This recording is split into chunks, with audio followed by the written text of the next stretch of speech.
स्वागत है आपका एम के न्यूज चैनल में। मैं आपके साथ मोहम्मद यासीन नईकुड़ी। ಮಾದಕ ವಸ್ತು ಮುಕ್ತ ರಾಜ್ಯವನ್ನ ಮಾಡಲು ಈಗಾಗಲೇ ಘೋಷಣೆ ಮಾಡಿದೆ. ಅದರ ಅಡಿಯಲ್ಲಿ ಈಗಾಗಲೇ ಕರ್ನಾಟಕ ರಾಜ್ಯ ಪೊಲೀಸ್ ಸಾಕಷ್ಟು ಕಾರ್ಯಾಚರಣೆಯನ್ನ ಮಾಡಿ ಸಾಕಷ್ಟು ಪ್ರಕರಣಗಳು ಈ ಡ್ರಗ್ ಪೆಡ್ಲರ್ಸ್ ಗಳ ಮೇಲೆ ಹಾಗೂ ಕನ್ಸ್ಯೂಮರ್ಸ್ ಮೇಲೆ ಈಗಾಗಲೇ ನಾವು ದಾಖಲು ಮಾಡ್ತಾ ಬಂದಿದ್ದೀವಿ. ಹಾಗೂ ಹೆಚ್ಚಿನ ಪ್ರಮಾಣದಲ್ಲಿ ಡ್ರಗ್ಸ್ ಕೂಡ ನಾವು ಜಪ್ತಿ ಮಾಡಿದ್ದೀವಿ. ಆದ್ರೆ ಈ ಡ್ರಗ್ಸ್ ವಿರೋಧ ಹೋರಾಟ ಏನಿದೆ ಅದನ್ನ ಹಾಗೂ ಈ ಡ್ರಗ್ಗಿನ ಸಮಸ್ಯೆಯನ್ನ ಸಂಪೂರ್ಣವಾಗಿ ನಾವು ನಿಲ್ಲಿಸಬೇಕಾದ್ರೆ ಹಾಗೂ ಇದು ಈ ಒಂದು ಡ್ರಗ್ ಫ್ರೀ ಕರ್ನಾಟಕ ಯೋಜನೆ ಏನಿದೆ ಅದು ಪರಿಣಾಮಕಾರಿಯಾಗಿ ಆಗ್ಬೇಕಾದ್ರೆ ಪೊಲೀಸ್ ಇಲಾಖೆ ಅಲ್ಲದೆ ಸರ್ಕಾರದ ಇನ್ನೂ ಬೇರೆ ಬೇರೆ ಇಲಾಖೆಯವರಿಗೂ ಕೂಡ ಇದರಲ್ಲಿ ಪಾತ್ರ ಬಹಳ ಮಹತ್ವದಾಗಿದೆ.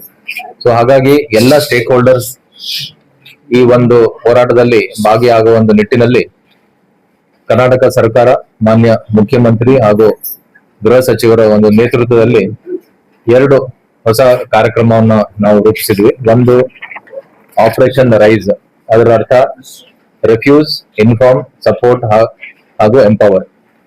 ಇದರ ಅಡಿಯಲ್ಲಿ ಈಗಾಗಲೇ ನಾನು ಹೇಳಿದ್ದೀನಿ, ಪೊಲೀಸ್ ಇಲಾಖೆ ಅಲ್ಲದೆ ಬೇರೆ ಬೇರೆ ಇಲಾಖೆಯವರು ಕಂದಾಯ, ಸಾರಿಗೆ, ಉನ್ನತ ಶಿಕ್ಷಣ, ವೈದ್ಯಕೀಯ ಶಿಕ್ಷಣ, ಆರೋಗ್ಯ ಹಾಗೂ ಔಷಧಿ ನಿಯಂತ್ರಣ ಇಲಾಖೆ ಎಲ್ಲ ಸ್ಟೇಕ್ ಹೋಲ್ಡರ್ ಸೇರಿ ಈ ಒಂದು ಡ್ರಗ್ಗಿನ ಮೆನೆಸ್ ಏನಿದೆ ಇದನ್ನ ಕಂಟ್ರೋಲ್ ಮಾಡಕ್ಕೆ ನಾವೆಲ್ಲರೂ ಒಟ್ಟಿಗೆ ಈ ಒಂದು ಹೋರಾಟದಲ್ಲಿ ಭಾಗಿಯಾಗ್ತೀವಿ.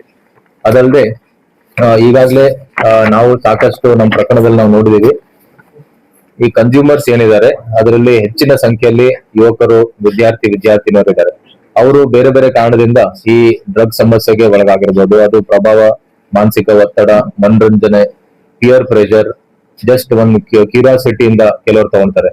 ಸೊ ಹಾಗಾಗಿ ಈ ಡ್ರಗ್ಸ್ ಕಂಟ್ರೋಲ್ ಮಾಡಕ್ಕೆ ಬರೀ ಪೊಲೀಸ್ ಆಕ್ಷನ್ ಅಲ್ಲದೆ ಸಾರ್ವಜನಿಕರಲ್ಲಿ ಅವೇರ್ನೆಸ್ ಕೂಡ ನಾವು ಮೂಡಿಸಬೇಕಾಗತ್ತೆ. ಈಗಾಗಲೇ ಅವೇರ್ನೆಸ್ ಅನ್ನ ನಾವು ಬೇರೆ ಬೇರೆ ಶಾಲಾ ಕಾಲೇಜ್ಗಳಲ್ಲಿ ಹೋಗಿ ಸಭೆಗಳನ್ನ ಮಾಡಿದೀವಿ.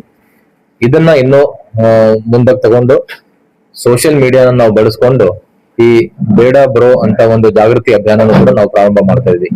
ಸೊ ಇದರ ಅಡಿಯಲ್ಲಿ ಸಣ್ಣ ಸಣ್ಣ ವಿಡಿಯೋಸ್, ಶಾರ್ಟ್ ವಿಡಿಯೋಸ್, ಪೋಸ್ಟರ್ಸ್ ಏನು ನಮ್ಮ ಯುವಕರಿಗೆ ಅರ್ಥ ಆಗೋ ರೀತಿಯಲ್ಲಿ ಈ ಡ್ರಗ್ಸಿನ ಸಮಸ್ಯೆ ಏನಿದೆ, ಇದು ತಗೊಂಡ್ರೆ ಯಾವ ರೀತಿ ನಮ್ಮ ಫಿಸಿಕಲ್ ಹೆಲ್ತ್ಗೆ, ನಮ್ಮ ಮೆಂಟಲ್ ಹೆಲ್ತ್ಗೆ ಯಾವ ರೀತಿ ಎಫೆಕ್ಟ್ ಆಗುತ್ತೆ, ಇದನ್ನ ತಗೊಂಡ್ರೆ ಯಾವ ರೀತಿ ನೀವು ಇವನ್ ಕ್ರೈಮ್ ಅಪರಾಧ ಲೋಕದಲ್ಲೂ ಕೂಡ ನೀವು ಅದರಲ್ಲಿ ಹೋಗ್ಬೋದು. ಸೊ ಈ ರೀತಿ ಅವ್ರಿಗೆಲ್ಲ ಒಂದು ಅವೇರ್ನೆಸ್ ಅನ್ನ ನಾವು ಇಂಥ ಶಾರ್ಟ್ ವಿಡಿಯೋಸ್ ಮೂಲಕ ನಾವು ಮೂಡಿಸ್ತೀವಿ.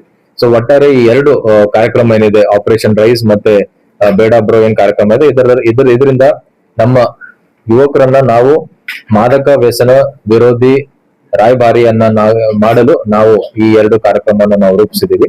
ಈ ಎರಡು ಕಾರ್ಯಕ್ರಮ 3 ಹಂತದಲ್ಲಿ ರಾಜ್ಯದ ಎಲ್ಲ ಜಿಲ್ಲೆ ಹಾಗೂ ಕಮಿಷನರೇಟ್ ವ್ಯಾಪ್ತಿಯಲ್ಲಿ ಪ್ರಾರಂಭ ಆಗುತ್ತೆ. ಇವತ್ತು ನಾವು ಇಲ್ಲಿ ಬಿಜಾಪುರ ಜಿಲ್ಲೆಯಲ್ಲಿ ನಾವು ಪ್ರಾರಂಭ ಮಾಡ್ತಾ ಇದೀವಿ. ಸೊ ಇದು ಮೊದಲನೇ ಹಂತದಲ್ಲಿ ಜಿಲ್ಲಾ ಮಟ್ಟದಲ್ಲಿ ಒಂದು ದೊಡ್ಡ ಶಾಲಾ ಕಾಲೇಜಲ್ಲಿ ಒಂದು ಅವೇರ್ನೆಸ್ ಪ್ರೋಗ್ರಾಮ್ ಅದು ಇವತ್ತು ಮಾಡ್ತಾ ಇದೀವಿ.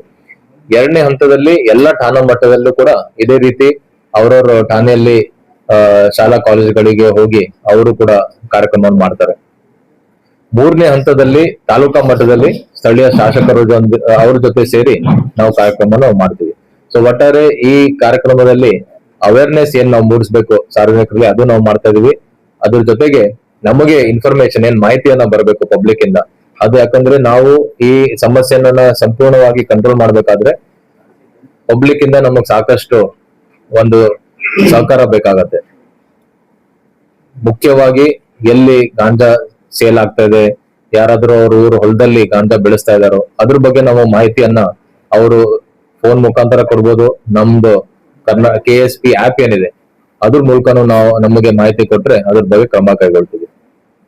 ಸೊ ಇದರ ಅಡಿಯಲ್ಲಿ ಈಗಾಗಲೇ ರಾಜ್ಯಾದ್ಯಂತ ಸಾಕಷ್ಟು ಪ್ರಮಾಣದಲ್ಲಿ ಗಾಂಜಾ ಹಾಗೂ ಬೇರೆ ಬೇರೆ ಡ್ರಗ್ಸ್ ಸೀಸ್ ಆಗಿದೆ.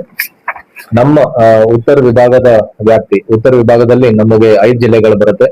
ಈ 5 ಜಿಲ್ಲೆಯಲ್ಲಿ ಡ್ರಗ್ಸ್ ವಿರುದ್ಧ ಕಾರ್ಯಾಚರಣೆಯಲ್ಲಿ ಬಿಜಾಪುರ ಜಿಲ್ಲೆ ಪ್ರಥಮ ಸ್ಥಾನದಲ್ಲಿದೆ.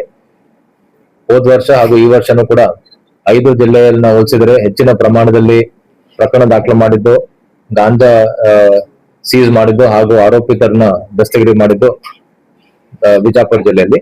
ಹಾಗೂ ಈ ವರ್ಷ ಪ್ರಥಮ ಬಾರಿಗೆ ಬಿಜಾಪುರ ಜಿಲ್ಲೆಯಲ್ಲಿ ಫಿಟ್ NDPS ಅಂದ್ರೆ ಏನು ಈ ಹ್ಯಾಬಿಚುವಲ್ ಡ್ರಗ್ ಅಫೆಂಡರ್ಸ್ ಏನಿದ್ದಾರೆ ಅವ್ರ ವಿರುದ್ಧ ಈ ಪ್ರಿವೆಂಟಿವ್ ಆಕ್ಷನ್ ಅನ್ನ ಫಿಟ್ NDPS ಅಡಿಯಲ್ಲಿ ತಗೊಂಡಿದ್ದೀವಿ. ಇದರ ಅಡಿಯಲ್ಲಿ ಈಗಾಗಲೇ 2 ಹ್ಯಾಬಿಚುವಲ್ ಅಫೆಂಡರ್ಸ್ ನಾವು ಅರೆಸ್ಟ್ ಮಾಡಿದೀವಿ. ಮುಂಬರೋ ದಿನಗಳಲ್ಲಿ ಇನ್ನೂ ಯಾರ್ಯಾರು ಹ್ಯಾಬಿಚುವಲ್ ಅಫೆಂಡರ್ಸ್ ಇದ್ದಾರೆ ಡ್ರಗ್ಸ್ ಅಲ್ಲಿ ಅವ್ರಿಗೂ ಕೂಡ ಐಡೆಂಟಿಫೈ ಮಾಡಿ ಈ ಪಿಟ್ NDPS ಅಡಿಯಲ್ಲಿ ಕ್ರಮ ಕೈಗೊಳ್ತೀವಿ. School and colleges. ಸೊ ಈಗಾಗಲೇ ಆಲ್ರೆಡಿ ಎವ್ರಿ ಇಯರ್ ನಾವು ಮಾಡ್ತಾನೆ ಇರ್ತೀವಿ. ಸ್ಕೂಲು ಕಾಲೇಜಸ್ ಸುತ್ತಮುತ್ತಲು ಪುಟ್ಟ ಕಾಯ್ದೆ ಆಗಿರ್ಬೋದು ಅಥವಾ ಸಿಗರೇಟು ತಂಬಾಕು ಅದನ್ನ ಮಾಡ್ತಾನೆ ಇರ್ತೀವಿ. ಸೊ ಈ ವರ್ಷನೂ ಕೂಡ ನಾವು NDPS ಅಡಿಯಲ್ಲಿ ಪ್ರತಿಯೊಂದು school, high school, PUC then degree, so we are targeting those institutions. ಮೊದಲನೇ ಹಂತದಲ್ಲಿ ನಾವು ಇವತ್ತು ಒಂದಕ್ಕೆ ಇದನ್ನ ಕಾರ್ಯಾರಂಭ ಇವತ್ತಿನ ಕಾರ್ಯಕ್ರಮ. 2ನೇ ಹಂತದಲ್ಲಿ ಎಲ್ಲಾ ಸ್ಥಾನ ಮಟ್ಟದಲ್ಲಿ, ಸೊ ಬೀಟ್ ಲೆವೆಲ್ ದಲ್ಲಿ ಈ ಕಾರ್ಯಕ್ರಮ ಏನ್ ಇವತ್ತು ನಡೆಯುತ್ತೆ ಅದು ರೆಪ್ಲಿಕೇಟ್ ಆಗುತ್ತೆ. 3ನೇ ಹಂತದಲ್ಲಿ ಸರ್ ಹೇಳಿದಾಗೆ ಅದು ಶಾಸಕರು ಮತ್ತೆ ಸಚಿವರ ನೇತೃತ್ವದಲ್ಲಿ 3ನೇ ಹಂತ ತಾಲೂಕಾ ಮಟ್ಟದಲ್ಲಿ ಅದನ್ನು ನಡೆಯುತ್ತೆ. So that is how we are planning. ಇದುವರೆಗೆ ಯಾವ ಸ್ಕೂಲು ಕಾಲೇಜಸ್ ಪಕ್ಕ ಆಗಿಲ್ಲ. ನಮ್ಮ ಜಿಲ್ಲೆಯಲ್ಲಿ ಸೋಫಾ ಸಿಕ್ಕಿರೋ ಪ್ರಕರಣಗಳಲ್ಲಿ ಸ್ಕೂಲ್ ಮತ್ತೆ ಕಾಲೇಜ್ ಅಕ್ಕಪಕ್ಕ ಆಗ್ಲಿ ಅಥವಾ ಸ್ಟೂಡೆಂಟ್ಸ್ ಗಾಗ್ಲಿ ಸಿಕ್ಕಿದ್ದು ಬಂದಿಲ್ಲ. It is a more of ಏನು ಅಂತಂದ್ರೆ, ಒಂದು ತೋಟ ಅವರ ಹೊಲದಲ್ಲಿ ತೋಟದಲ್ಲಿ ಬೆಳೆದಿದ್ದು, 2ನೇದ್ದು ಮಹಾರಾಷ್ಟ್ರ ಕಡೆಯಿಂದ ನಮಗೆ ಒಣ ಗಾಂಜಾ ಬಂದು ಇಲ್ಲಿಂದ 2nd ಲೈನ್ 3rd ಲೈನ್ ಮಾರೋರು ಸಿಕ್ಕಿದ್ದಾರೆ.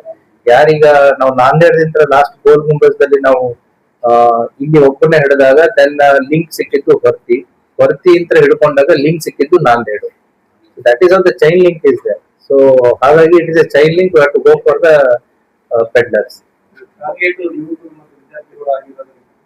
ಮೆಜಾರಿಟಿ ನಮ್ದು ಅದು ಏಜ್ ಗ್ರೂಪ್ ಕೆಟಗರೈಸೇಷನ್ ನೋಡಿದ್ರು ಕೂಡ ಮೆಜಾರಿಟಿ ನಮ್ಮಲ್ಲಿ ಕಂಡು ಬಂದಿರೋದು ಲೇಬರ್ ಕ್ಲಾಸ್.